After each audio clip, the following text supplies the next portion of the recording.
Texas is known for being a champion of self-defense laws, but do you know when you can use non-deadly force and deadly force in self-defense or defense of others, or even in defense of property in Texas?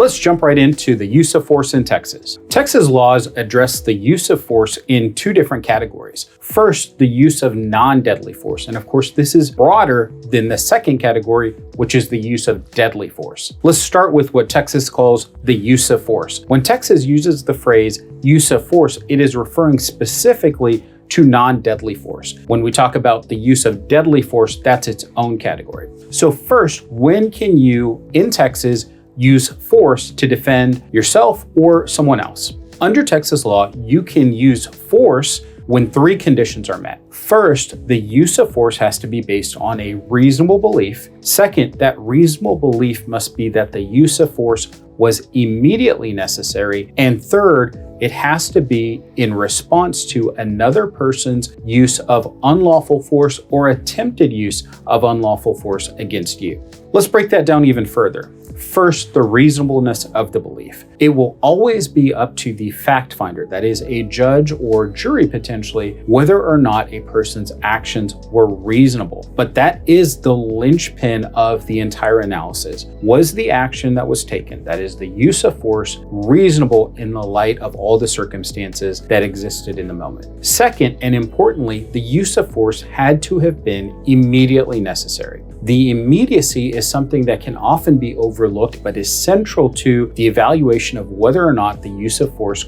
can be justified. Third, the use of force has to be used against another person's unlawful use of force or attempted use of force against you. So in other words, if the use of force against you was lawful, let's use an example of you consented to a fight that could cause an assault bodily injury. There's a mutual fight happening or a mutual altercation. Well, you've consented to that. That use of force against you was not unlawful. Or let's use an athlete as an example that's going onto a sports field. If you're playing football, you've given consent by implication that you know you're going to get hit, you're going to get pushed down, you're going to get tackled. Those things could otherwise qualify as an assault, but in this case, it's not an unlawful use of force against you. So you can't use force against another person, go clock them after they have tackled you, and claim that you were acting in self-defense. So those are the three things we're looking for. Was it a reasonable belief? Was the force immediately necessary? And was the force used against another person's unlawful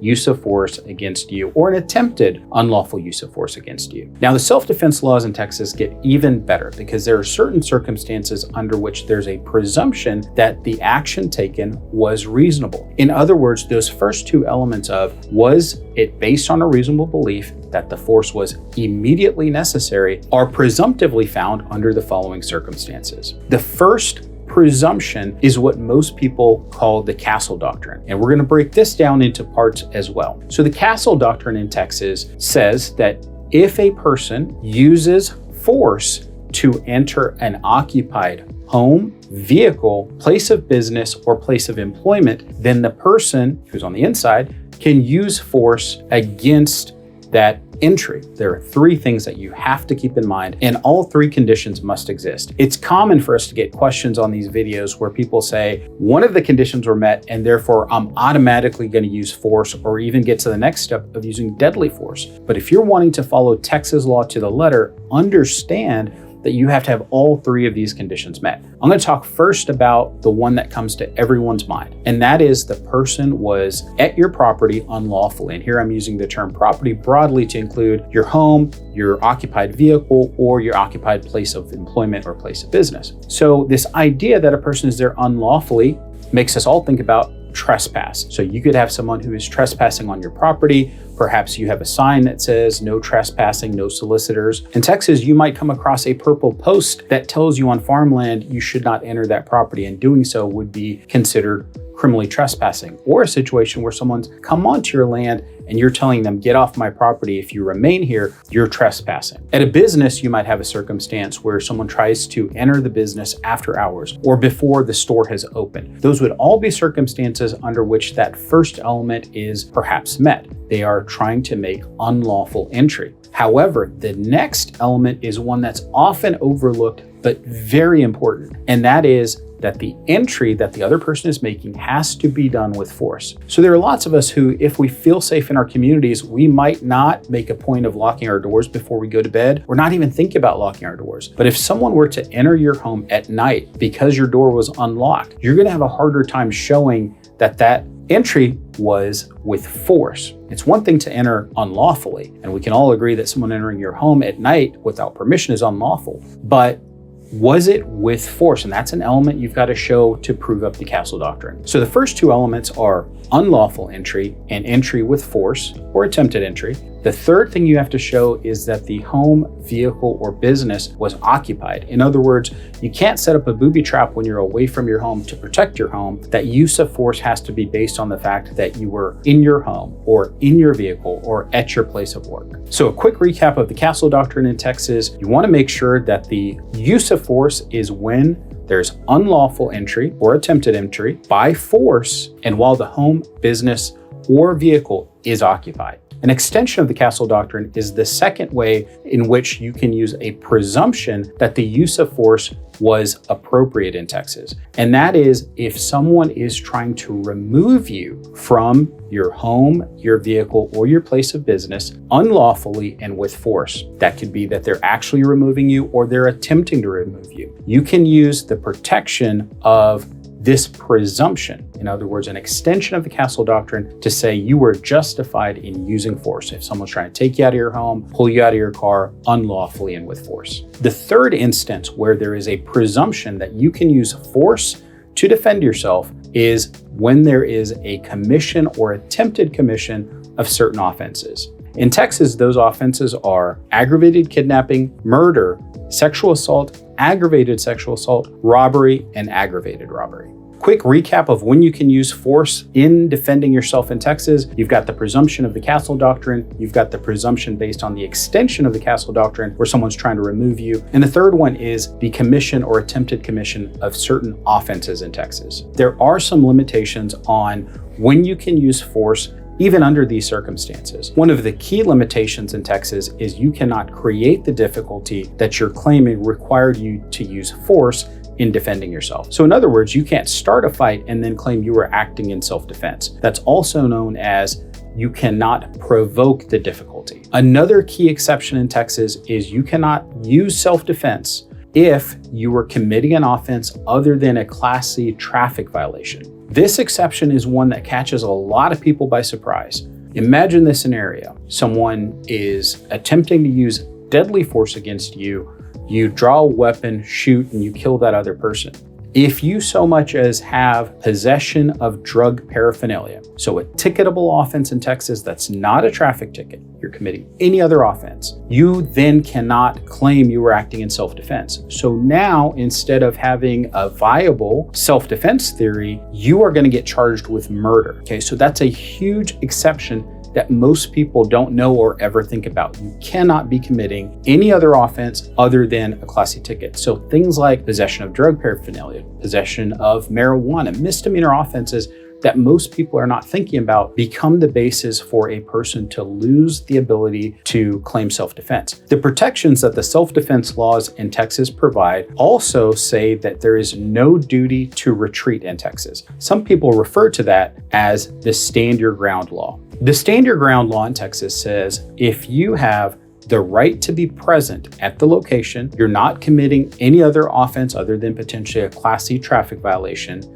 and you have not provoked the difficulty, then there is no duty for you to retreat before using force to defend yourself. Now, remember, for the use of self-defense and therefore also for the stand your ground law, you have to meet all those conditions. In other words, if you're committing an offense of the law or you provoke the difficulty, you will not get the protection of self-defense and you won't have the protection of the stand your ground law. Now that we've covered when you can use force in Texas to defend yourself or others, let's move to when you can use deadly force to protect yourself or others in Texas. The framework is very similar. In Texas, deadly force can be used based on a reasonable belief that the deadly force was immediately necessary to counter another person's use of unlawful deadly force or attempted use of deadly force against you. Just like with the use of force, you can also use deadly force to prevent the commission of certain offenses.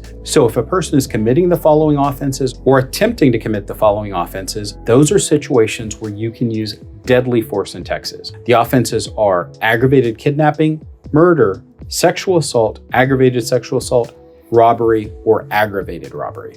You also get the same three presumptions that you got with the use of force. In other words, you can claim that you were using the Castle Doctrine, the extension of the Castle Doctrine, which is when a person is trying to remove you from one of those protected locations, or the third one, which was the commission of certain offenses, all to say that it was based on a reasonable belief that the use of deadly force was immediately necessary. You get those presumptions under those same set of circumstances.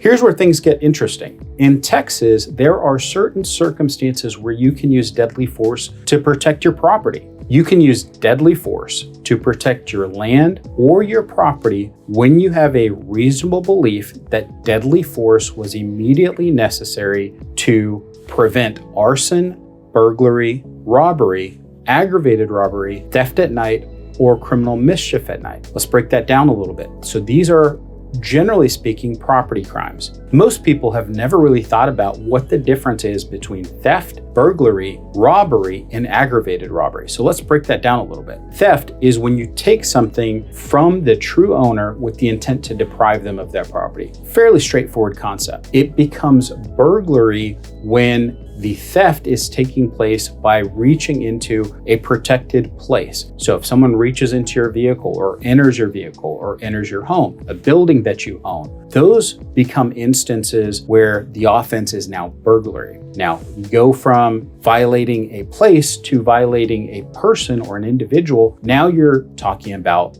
robbery. So if a person causes bodily injury while committing a theft, that all of a sudden becomes a robbery. A simple example would be, let's say someone walks into a supermarket and they intend to steal something. They think they're going in there and at worst committing a misdemeanor offense of theft. Well, on the way out, if someone tries to stop them and they tackle that person, now they've caused bodily injury and that theft became a robbery. So it is the person getting involved who is injured or faced with being injured that made it a robbery. The threat of being injured would be sufficient as well. And then you get into serious bodily injury, the threat of death or actual death, that becomes aggravated robbery. So going back to the offenses that are listed, we have arson, we have burglary. So someone trying to take something from your property. Burglary includes burglary from a motor vehicle. It includes burglary from a habitation. It includes burglary from a building. And remember, the entry doesn't have to be complete and the offense that you're protecting against doesn't have to be complete. So if you have a viable argument that the person was on your property to burglarize you, now you have some additional protections. Remember that the theft we're talking about here to protect property specifically is theft at night. So not just at any time, but theft at night. So what's night? Under common law, we have a definition for nighttime as being 30 minutes before sunset and 30 minutes after sunrise. So that entire period is considered at night for considering whether or not you could use deadly force to protect your property against theft at night. Then we get into robbery and aggravated robbery, which are also examples of offenses where you can use deadly force to protect your property. Finally, you have criminal mischief at night. And this is perhaps one of my favorite exceptions because criminal mischief just means someone was on your property to do something like vandalize your property or cause some damage to your property. To me, that can be pretty broadly defined. In my opinion, if you've jumped the fence at night and you're in my backyard, you're probably there up to no good. So any factual arguments that I have that you were there to commit criminal mischief are going to be pretty strong because it's not just the actual commission, it's also the attempted commission of criminal mischief that gives me a right to say I had the ability to protect my property using deadly force in Texas. Texas also allows you to use deadly force to protect your property when someone is fleeing with your property. So this includes instances of theft at night, burglary, robbery, and aggravated robbery. Of course, criminal mischief is left out because they're not leaving with property. But for a property offense, if they are fleeing and you are immediately in pursuit of that person, you can use deadly force. There are some things you have to watch out for though. First, it has to be the immediate pursuit. So if I have a Apple laptop and someone comes and takes it from me, and if I later see on my Find My application where my laptop is, Texas law does not allow me to show up at that location, guns blazing, and say, give me my laptop back. Why? Because it wasn't the immediate pursuit. On the other hand, if I see someone running out of my house with something valuable as I'm pulling up to the neighborhood, I can certainly go after that person and use deadly force based on my reasonable belief that they had just committed an offense, burglary, for example. When you're using deadly force to go after a person who's committed a property offense, understand you also have to show one of two things. First, that it was based on a reasonable belief that the land or property could not be protected or recovered by any other means. Or you have to show that using non-deadly force would have exposed you as the person using the deadly force to a substantial risk of bodily injury or death. So you were either not able to use non-deadly force because you had to watch out for yourself or someone else, or you're able to show that there was no other way to protect your land or your property. Thank you so much for watching. If you have any questions, drop them below and we'll be sure to answer them in a future video, or you can find us at versestexas.com.